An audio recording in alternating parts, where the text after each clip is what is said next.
अस्सलाम वालेकुम। आज की इस वीडियो में मैं आपको इन्फॉर्मेशन देना चाहूँगा मार्केट की करंट सूरत हाल के बारे में, ख़ास तौर पे मार्केट में जो प्राइसेस चल रही हैं। ऑटोमोटिव मार्केट के अंदर बहुत सारी अफवाहें थीं। मैं उस टाइम इत्तफ़ाक़न पाकिस्तान में नहीं था, और जब मैं वापस आया मुझे पता लगा कि जी काफ़ी अफवाहें चल रही हैं कि जी गाड़ियों की कीमतें लोकल की भी कम होने लगी हैं फॉर सम रीज़न, क्योंकि कीमतें बहुत ज़्यादा बढ़ गई हैं और अब मार्केट स्लो हो गई है, कस्टमर्स गाड़ियाँ बाय नहीं कर रहे। इसकी वजह से जो है ना कंपनीज़ वो अपनी कीमतें कम करने लगी हैं, और सबसे पहले टोयोटा अपनी कीमतें कम करेगा। उसके बाद उस टाइम तो शायद उनकी खबरों के अंदर कोई इतनी जान नहीं थी, लेकिन बाद में आहिस्ता-आहिस्ता जो है ना वो मार्केट की सिचुएशन इस तरह क्रिएट हुई कि गाड़ियों की जो ब्रांड न्यू गाड़ियों के ऊपर ऑन था बहुत कम हुआ, और फिर ये कहते हैं ऑलमोस्ट ना होने के बराबर आ गया, ख़ास तौर पे जो निकी टोयोटा की गाड़ियाँ थीं। और इस तरह जो है वो मार्केट में यूज़ गाड़ियों की कीमतें भी कम होनी शुरू हो गई, जो कि मार्केट के लिए एक अच्छी बात है। जो हम जैसे डीलर्स हैं गाड़ियों के, उनके लिए ये बात बहुत ज़्यादा प्रॉब्लमेटिक होती है, क्योंकि हमने नई प्राइसेस के मुताबिक परचेजिंग की होती है, और फिर जो हमारे पास दूसरी गाड़ियाँ भी होती हैं पुरानी, वो भी नहीं बिक रही होती। बहरहाल, लेकिन मार्केट के लिए ये अच्छी बात थी, कंज्यूमर के लिए, और अगर एंड यूज़र का फ़ायदा है तो उसमें सबका फ़ायदा है, क्योंकि फिर एक दफ़ा नुकसान होता है लेकिन आगे मार्केट चल पड़ती है। बहरहाल, सिचुएशन कुछ ऐसी थी कि किसी कंपनी ने कीमतें कम नहीं की, और इंपोर्टेड गाड़ियों में भी खबर आ गई जी आरडी कम हो गई। उसके ऊपर तो आपने सोशल मीडिया पे इतनी वीडियोस चल गई कि उसके बारे में मज़ीद गुफ्तगू करना फ़ायदा नहीं है, लेकिन ओवरऑल बात ये थी कि इंपोर्टेड गाड़ियों की कीमतें कम की खबर आ गई और लोकल की भी कम आ गई। टोटल मार्केट में सन्नाटा छा गया। उसके बाद ये हुआ कि बहुत ज़्यादा लोगों ने गाड़ियाँ नहीं खरीदी, और मार्केट में प्राइसेस कम होने के बाद अब ये हुआ कि इस जैसे ये महीना शुरू हुआ है मई का, तो पहले तो प्राइसेस बढ़ी बाइक्स की।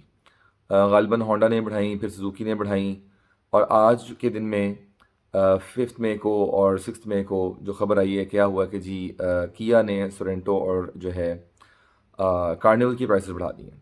ठीक है, और काफ़ी उन्होंने यानी कि रीज़नेबल साइज़ में, यानी कि इनके जो नॉमिनल प्राइस है उसके अंदर काफ़ी उन्होंने 4-5 लाख इस तरह की कीमतें बढ़ाई हैं। अभी जो मेरी काफ़ी ऑथेंटिक सोर्सेज से जो मुझे खबर मिली है वो ये है, काफ़ी देर पहले जो मुझे मिली थी, लेकिन मुझे उस टाइम शक था कि हुंडई जो है, यानी जिसको यहाँ पे हुंडई कहते हैं, वो भी कीमतें बढ़ाने लगे हैं। वो भी अपनी कीमतें बढ़ाने लगे हैं, और कोई मामूली फ़र्क नहीं आएगा। टुक्सॉन का हमने स्पेसिफिकली बात हुई थी, बाकियों की भी बढ़ जाएंगी, और उसकी वजह शायद ये बताई जाएगी कि अगर वजह बताई भी गई, वैसे तो किया ने कोई वजह नहीं मेंशन की, उन्होंने बस कीमतें बढ़ा दी हैं कि जी शीट मेटल जो है वो शायद आयरन की या स्टील की प्राइस बहुत बढ़ गई है या बढ़नी है, जो भी, और मोस्ट लाइकली आपको शायद कोई रीज़न शायद ना भी बताई जाए, कीमतें बढ़ जाएंगी। टोयोटा की आज मैं एक ट्वीट पढ़ रहा था, एक न्यूज़ जो है वो पेपर की, कि वो बता रहे थे कि जी उनको उनको खबर आई है कि जी ख़ास ज़राए से और ऑथेंटिक ज़राए से, ज़िम्मेदार ज़राए से, कि जी टोयोटा अगले हफ्ते 5% अपनी कीमतें बढ़ाने लगा है। ठीक है, अगर आप डीलरशिप से भी पूछेंगे तो वो भी, उनको भी अक्सर नहीं पता होता, क्योंकि आजकल जो कंपनी ने ट्रेंड लेना शुरू किया है वो ये है कि वो डीलरशिप्स को भी नहीं बताते अपनी कि हम कीमतें बढ़ाने लगे हैं। उसकी वजह ये है कि ये ना हो कि कहीं वो पुराने रेट में पे ऑर्डर्स डाल दें और बुकिंग डाल दें, और कंपनी को सस्ती गाड़ी नहीं पड़ जाती थी। सुबह खबर आती थी कंपनीज को, कंपनी की तरफ से कि डीलरशिप्स को कि हम कीमतें बढ़ा रहे हैं, और शाम से पहले पहले वो अपने सारे इन्वेस्टरों को गाड़ियाँ उठा देते थे। अब कंपनी जो है वो इतनी आगे पहुंच गई है कि वो अपनी डीलरशिप्स नहीं लाती, ताकि इन्वेस्टरों के पास भी फ़ायदा ना जाए, डीलरशिप्स को भी फ़ायदा ना जाए, कंपनी को फ़ायदा हो।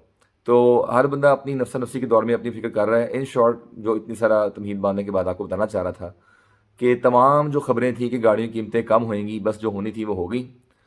आपके पास शायद अभी 1-2 दिन या 3 दिन बाकी हैं, आपने जो गाड़ियाँ ख़रीदनी हैं आप ख़रीद लें। ठीक है, और अगर आप नहीं बेचना चाहते तो आप ना बेचें। कीमतें अब कम नहीं होंगी, और जिसने भी आपको कहा था कीमतें कम होने को, तो आप उनको, मेरा ख़्याल है, एक दफ़ा सोशल मीडिया पे तो उनकी बैशिंग करना मुनासिब नहीं है।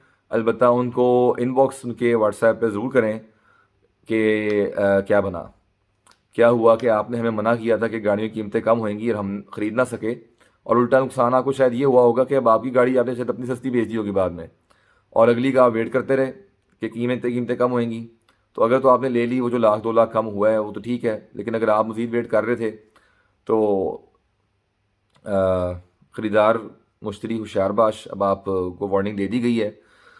बहुत शदीद चांसेस हैं कि कीमतें बढ़ जाएंगी, और बढ़ ही जाएंगी, क्योंकि किया ने स्टेप ले लिया है, और आगे अब इस नए रेट्स पे बायर्स होंगे या नहीं होंगे ये तो अल्लाह ही बेहतर जानता है। لیکن انفارچونیٹلی ہمارا پورے ملک کا یہی حال ہے کہ ہر بندے کو اپنی اپنی فکر پڑی ہوئی ہے، قیمتیں بڑھانا، مہنگی بیچنا، یہ کرنا وہ کرنا، چاہے لوہا ہو، چاہے سونا ہو، چاہے ڈالر ہو، چاہے گاڑی ہو، چاہے دوائیاں ہو، چاہے سیمنٹ ہو، ہر بندے کو اپنے اس کی فکر پڑی ہوئی ہے نفع کی. تو اللہ تعالیٰ ہمارے ملک پر رحم کرے. لیکن آپ کو بتانے کا مقصد یہ تھا کہ قیمتیں کم نہیں ہونی. آئی ڈی کا کو بتا دیں امپورٹڈ گاڑیوں کی قیمتیں کم نہیں ہونی تھی، جتنی ہونی تھیں وہ ہو گئی ہیں. اس کے بعد بڑھ سکتی ہیں، صرف آپ کو یہ بھی تنبیہ کر دی گئی ہے. اور تھوڑی بہت جو بس 2-4 لاکھ کا فرق پڑنا تھا چند گاڑیوں میں، چھوٹی گاڑیوں میں 1-2 لاکھ کا، درمیانی سائز گاڑی میں 2-4 لاکھ کا، بڑی گاڑی میں شاید 10 لاکھ کا، بس یہی کریکشن تھی. میرا آپ کو ذاتی مشورہ یہ کہ اپنی ریسرچ کر لیں. آپ نے جو ہے وہ اگر کوئی بائنگ کرنی ہے ابھی 1-2 دن میں آپ کر لیں. آگے آپ کو گاڑیاں مزید شاید مہنگی ملیں یا نہ ملیں، البتہ سستی نہیں ہونے جا رہی. انشاءاللہ آپ سے نیکسٹ ویڈیو ملاقات ہوئے گی. بہت شکریہ. السلام علیکم.